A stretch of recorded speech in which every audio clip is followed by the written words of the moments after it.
क्या हो रहा है? इसके बीच में भी आप फैसला नहीं कर सकते। इन्हें कोई घास खा के जेल जा रहा है, कोई यूरिया खा के जेल जा रहा है, कोई टेलीफोन के तार खा के जा रहा है, कोई मकान खा के जा रहा है, कोई खेल का सामान खा के जा रहा है। उस पार्टी की बारात में जाना चाहते हो? कमाल हो गया रे, कमाल हो गया। लगता है कि हमारे पट खुले हुए नहीं है। अगर ये हालत कभी गुलाब चंद कटारिया भी कर देना तो साले को रगड़ के मार दो, ताकि एक मरने से भी देश में ईमानदारी का राज है।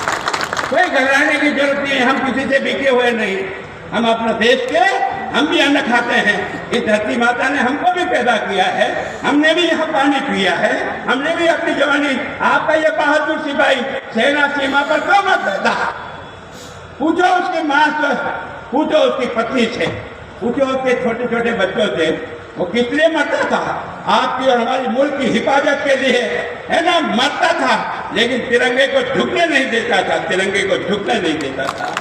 उस जगह के दौर में आ गया और आज मेरा देश बढ़ता है, टुकड़े टुकड़े कर डाला है ना, भ्रष्टाचार की भट्टी में। और एक परिवारवाद, सब योगी तुम्हारे यही पैदा होते हैं क्या? मेरे माँ बाप इतने योग्य नहीं थे कि नया बच्चा ईमानदार पैदा कर सके? क्या तमाशा हो रहा है? ये क्या हो रहा है? ये क्या खानदानी राज को सुदृढ़ करेगा लोकतंत्र में? ये तमाशा हो जाएगा लोकतंत्र का। गुलाब चंद अच्छा आदमी हो सकता है, पर गुलाब चंद की पत्नी अच्छा आदमी होकर वोट नहीं ले सकती, नहीं ले सकती। वो उसकी अपनी काबिलियत पे लेगी। मेरा बच्चा अपने वोट नहीं ले सकता, वो उसकी काबिलियत पे लेगा। थोड़ा सा वोट इस लोकतंत्र को समझने का प्रयास करो। ये नहीं है कि यार तो दान दक्षिणा में दे रहे हैं, ऐसा नहीं है कि ये यार पिताजी मर गए इसके कारण से देना ना।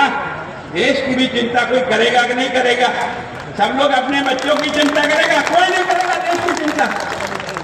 इस हालात में पहुंचाया आज देश को। इसलिए मेरी विनम्र प्रार्थना है, मैं आपसे करना चाहता हूँ। मैं देखता हूँ, उदयपुर से आता हूँ, लेकिन मैं आपसे प्रार्थना करता हूँ कि वास्तव में जिस प्रकार से इस देश को भारतीय जनता पार्टी ने उठाया, आपके यही का पास के भैरव सिंह शेखावत है ना, राजस्थान का मुख्यमंत्री, एक छोटे से परिवार का आदमी है ना, जब आपने देखा होगा किस तरह के वो सबूत देता है।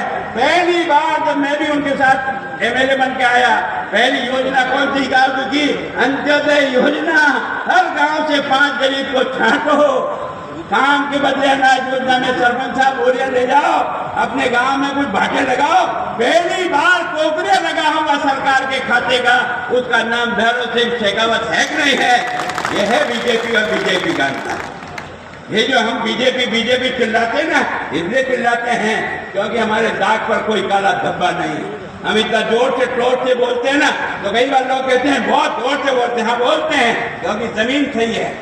हम अभी जिस जमीन पे खड़े हैं ना, वो ईमानदारी की जमीन पर खड़े हैं। देश के लिए जिंदा रहते हैं और देश के लिए मरने वाले लोगों की टोली में से है। केवल और केवल चाटने के लिए पैदा नहीं हुआ और राजनीति को धंधा नहीं बनाया, राजनीति के आधार पर अपने कुंबे को पालने का धंधा नहीं किया। ये दोनों पार्टियों को समझो और समझ करके फैसला करो। मैं आज आपको वोट के लिए नहीं कह रहा हूँ। अगर मैं उदयपुर से यहाँ आ सकता हूँ तो आपके पेट में कोई मेहंदी लग रही है क्या? इस लोकतंत्र की इज्जत बनाए रखना केवल हम मूर्खों का काम है, आपका नहीं है। आज हम अच्छे हैं, तुम्हारा साथ दो। कल अगर खराब हो जाए तो रगड़ डालो, कोई चिंता की बात नहीं। पर अपना अपना कर्ज निभाओ, अपना अपना फर्ज निभाओ। अपने मैदान में जहाँ जिस गांव में बैठे हैं, ये समझो कि मुझे बहुत दुख हुआ जिस दिन इसने ना कर दिया। मैंने अशोक पीछे कहा, भाई साहब मैं नहीं लड़ूंगा, मैं बर्बाद हो गया, मेरा कर्जा हो गया, मैं अभी तक अपने रिश्तेदारों का कर्जा नहीं चुका सका। मैंने कहा यार मैंने भी 8 बार एमएलए रहा हूँ, पर जब मेरे यहाँ भी कोई सर्वे की पार्टी आती ना तो 10-20 लोग मेरी भी आलोचना करते हैं, पर तू पहला बंदा है जिसका एक कार्यकर्ता ने आलोचना नहीं की। तेरी बहुत बड़ी दौलत है, तेरे पास बहुत बड़ी दौलत है। तूने जिस ईमानदारी से इस पार्टी की इज्जत को बढ़ाने के लिए अपने आप को खपाया है ना, वो तेरे पास दौलत है। तू बहुत धन्यवाद आदमी है। मैं सच कह रहा हूँ, हम पार्टी के लिए खड़े रहे, पार्टी के लिए लड़ते रहे। हमने कभी नहीं देखा 19 महीने की जेल को भी हमने भुगता है। इसके लिए भुगता, कुर्सी के लिए नहीं, देश के लोकतंत्र को बचाने के लिए हम 21 महीने जेल में बंद रहे। क्यों रहे? मैं आप सब नेता जो बैठे हैं उनको भी स्वागत करता हूँ। अगर हमारी पार्टी इसका मतलब हमें जवानी का जोश नहीं है, इसलिए हमारी पार्टी हार जाएगी। कोई नहीं हरा सकता हमको, दुनिया में कोई पैदा नहीं हुआ जो बीजेपी को हरा सके। अगर हम ही कमजोर पड़े ना, ये हमारा दोष होगा। मैं सोचता हूँ नहीं, हम भगवान के लिए काम करने वाले लोग हैं, और ये देश के प्रधानमंत्री ने जिस प्रकार का काम किया ना, कोई सोच सकता है ये धारा 370 हटा कर फेंक सकता है कोई? ये पहला बहादुर प्रधानमंत्री जिसे तोड़ के फेंकी है यहाँ, है ना। कितने सारे धार्मिक स्थानों को, है ना, ओबामा ने के पास गया ना तो ताजमहल भेंट नहीं किया यार, ओबामा को जाकर गीता भेंट किए। दोस्त समझ, देश बनने का समय कब है? हमारा अतीत अब जिंदा होगा, हमारा भारत का जो ये महान परंपरा और संस्कृति है ये अब जिंदा होगी। हमें लगेगा कि हमारे ये जो तीर्थ स्थान है इनका भी मान और सम्मान होता है।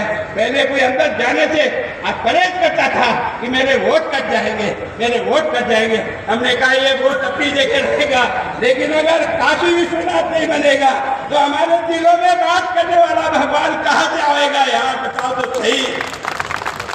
ये पार्टी कुछ विशेष काम करने के लिए आई है दोस्त, इसकी मदद करना आपका और मेरा धर्म बनता है, आपका और मेरा कर्तव्य बनता है।